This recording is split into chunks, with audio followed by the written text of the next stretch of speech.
रसूलुल्लाह सल्लल्लाहु अलैहि वसल्लम नज़ूल कुरान के वक्त बहुत सख्ती महसूस फरमाया करते थे और इसकी अलामतों में से एक ये थी कि याद करने के लिए आप अपने होठों को हिलाते थे। अपने अब्बास रज़ी अल्लाह अन्हा ने कहा, मैं अपने होंठ हिलाता हूँ जिस तरह आप हिलाते थे। सईद कहते हैं, मैं भी अपने होंठ हिलाता हूँ जिस तरह अपने अब्बास रज़ी अल्लाह अन्हा को मैंने हिलाते देखा। फिर इन्होंने अपने होंठ हिलाए। अपने अब्बास रज़ी अल्लाह अन्हा ने कहा, फिर ये आयत उतरी कि ए मोहम्मद, कुरान को जल्द जल्द याद करने के लिए अपनी ज़ुबान ना हिलाओ, इसका जमा कर देना और पढ़ा देना हमारा ज़िम्मा है। अपने अब्बास रज़ी अल्लाह अन्हा कहते हैं, यानी कुरान आप सल्लल्लाहु अलैहि वसल्लम के दिल में जमा देना और पढ़ा देना हमारे ज़िम्मे है। फिर जब हम पढ़ चुके तो इस पढ़े हुए की इत्तबा करो। अपने अब्बास रज़ी अल्लाह अन्हा फरमाते हैं, इसका मतलब ये है कि आप इसको खामोशी के साथ सुनते रहो, इसके बाद मतलब समझा देना हमारे ज़िम्मे है। फिर यकीनन यही हमारी जिम्मेदारी है कि आप इसको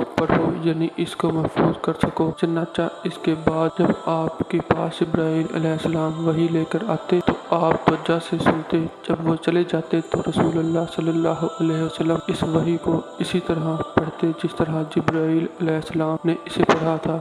सही अल बुखारी हदीस नंबर 5।